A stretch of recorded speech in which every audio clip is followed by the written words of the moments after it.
प्रतिवर्ष की तरह इस वर्ष भी बड़ी धूमधाम से संपूर्ण विश्व में सिंधी समुदाय द्वारा झूलेलाल चालीहा मनाया गया। सभी शहरों में बहिरा साहब, मटकी मेला, ज्योति कलश व झूले मेलन का आयोजन किया गया, जिसमें बड़े रथ पर सामने झूलेलाल प्रतिमा व भव्य जुलूस का आयोजन किया गया। नदी, तालाब, कुएं, जिस शहर में जैसी सुविधा रही उसके अनुसार विशेष आतिशबाजी के साथ शोभा यात्रा जल कुंडों की ओर बढ़ी। इस अवसर पर कई जगहों पर संतों का सत्संग, भजन कीर्तन कार्यक्रमों का आयोजन भी किया गया। साथ ही आम भंडारे के साथ सिंधी समुदाय ने हर्षोल्लास के साथ अपने 40 दिवसीय झूलेलाल चालीहे का समापन किया। आयो लाल सभई चौ झूलेलाल, झूलेलाल की जय के जयकारों के साथ शोभा यात्रा आगे बढ़ी। ये सिंधी कौन है? क्या मुसलमान है? क्या सिख है? सिंधी कौन है?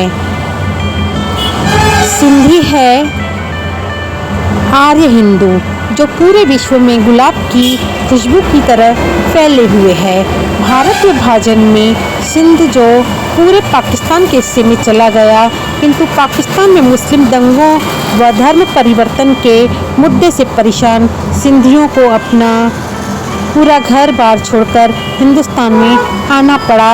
यह वही आर्य प्रजाति के सिंधी है, अर्थात हिंदू है। जी हाँ, आर्य भगवान श्री राम का संपूर्ण नाम भी श्री राम दशरथ आर्य है। तो हुए न सिंधी हिंदू। विभाजन से पहले ये सिंध प्रांत के वासी थे। सूफी परंपरा से जुड़े इस समुदाय की संख्या बहुत ही कम है। आज सिंधी संपूर्ण विश्व में एक महत्वपूर्ण स्थान रखता है, विशेषकर व्यापार में। सभी संस्कृतियों की तरह इनके भी अपने विशेष महत्वपूर्ण पर्व है। इसमें से झूलेलाल जयंती, थदड़ी, झूलेलाल चालीसा जैसे महत्वपूर्ण पर्व है। झूलेलाल अर्थात जल के देवता, जिसे हिंदू वरुण देवता व मुस्लिम लोग ख्वाजा पीर कहते हैं। आज हिंदुस्तान में झूलेलाल जयंती तो सभी जानते हैं, किंतु श्रावण माह में पड़ने वाला झूलेलाल चालीसा सिंधी समुदाय द्वारा मनाया जाता है, जिसमें सिंधी समुदाय के लोग 40 दिन का व्रत उपवास करते हैं। इसमें मांस, शराब, लहसुन, प्याज, गुटखा का सेवन वर्जित माना जाता है। साथ ही इन दिनों ये लोग मुल्तानी मिट्टी व फर्श पे सोते हैं।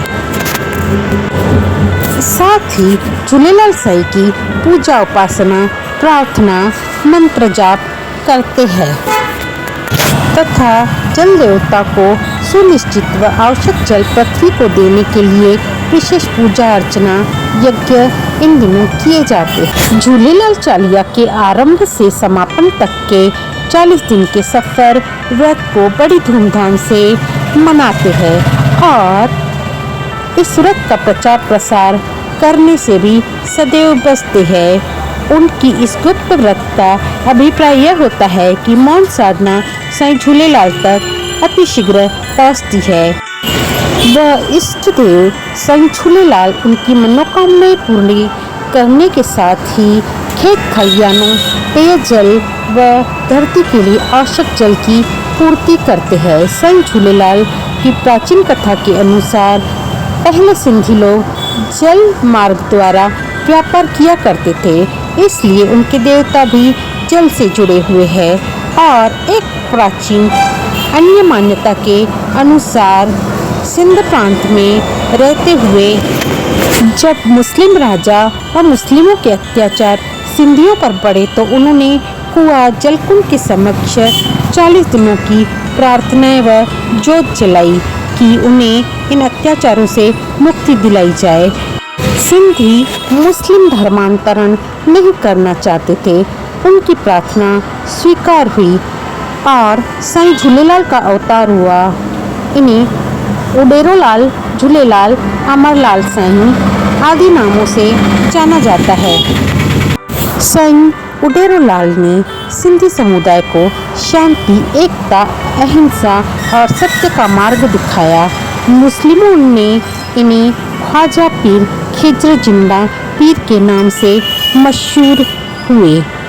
जल देवता का अवतार भगवान झूलेलाल जन्म से जुड़ी कहानी बड़ी रोचक है।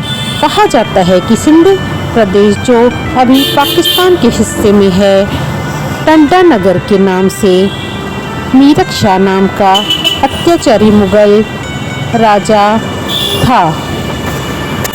उनके अत्याचारों से दुखी सिंधु समुदाय ने जब जलकुंड के समीप 40 दिनों की श्रद्धापूर्वक पूजा अर्चा की तो उससे जल देवता मछली के रूप में आए और उन्होंने भविष्यवाणी की कि वह अति शीघ्र राजा के अत्याचारों का अंत करने के लिए साईं झूलेलाल के रूप में अवतार लेंगे।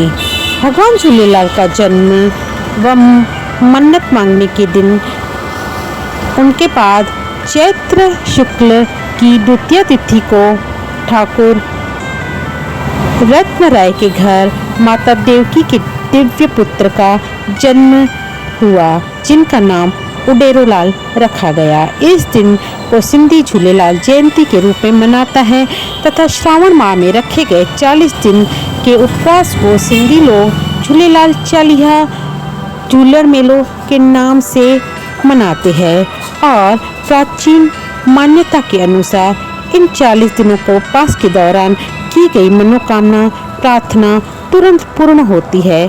आज भी प्राचीन परंपरा अनुसार झूलेलाल चालीहा झूलन जो मेलो के नाम से संपूर्ण विश्व में मनाया जाता है। अत्याचारों से दिलाई मुक्ति। बालक उडेरोलाल के जन्म की खबर सुनकर राजा मीरक ने उन्हें खत्म करने की योजना बनाई, लेकिन वह असफल हुए। पूरी कुदरत बालक के साथ सत्य अहिंसा की लड़ाई लड़ रही थी। उल्टे राजा के महल में ही आग लग गई। अपने सैनिकों की हार व अपनी मौत के भय से राजा मीरक शाह दौड़कर झूलेलाल जी के चरणों में गिर पड़ा। बाल्यावस्था से ही चमत्कारों के चलते बालक उडेरोलाल के प्रति श्रद्धालु सिंधी समुदाय की उनमें आस्था बढ़ी। ऐसी भी मान्यता है कि प्राचीन काल में जब पुरुष व्यापार हेतु समुद्री मार्गों से जाते थे तो सिंधी समुदाय की स्त्रियां जल देवता झूलेलाल से उनके सकुशल लौटने की प्रार्थना करती थी और जब पुरुष सकुशल घर वापस लौटते थे तो प्रति माह में पड़ने वाले चंद्र अर्थात अमावस्या के बाद आने वाला प्रतिपदा तिथि शुक्ल पक्ष को सिंधी स्त्रियां जल को सेसा मीठे चावल अर्थात जल में डालती थी। इन मीठे चावलों को मछलियों द्वारा सेवन भगवान झूलेलाल को भोग माना जाता था। मछली जो कि भगवान झूलेलाल का वाहन माना जाता है, वही मछली जिसने भगवान झूलेलाल के अवतार की भविष्यवाणी की थी।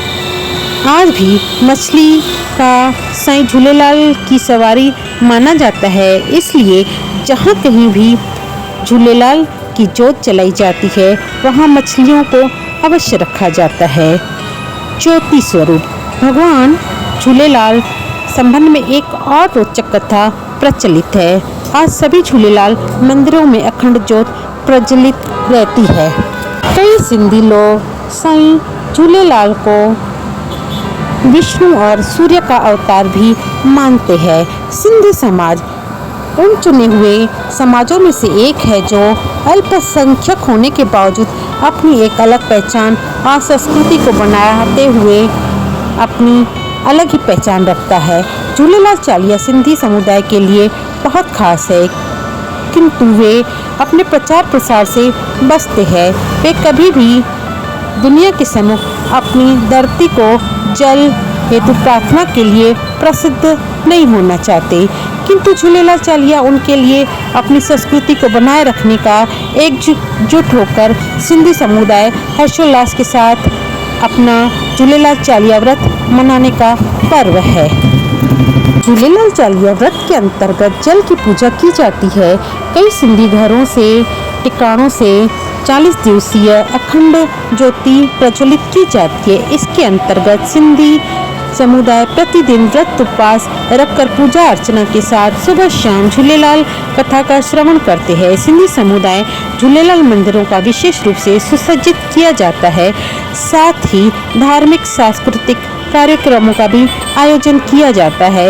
इन दिनों विशेष आटे के दीपक में देसी शुद्ध घी से झूलेलाल पूजा अर्चना की जाती है। साथ ही चावल, इलायची, मिश्री, लौंग व 56 तरह के भोग झूलेलाल साईं को अर्पण किए जाते हैं। बाद में इन सब सामग्री को जल कुंड अथवा जल में विसर्जित किया जाता है। जल तालाब, कुंड, कुएं में रहने वाली मछलियों को खाद्य पदार्थ विसर्जित करना उन्हें झूलेलाल को भोग लगाने के जैसा प्रतीत होता है।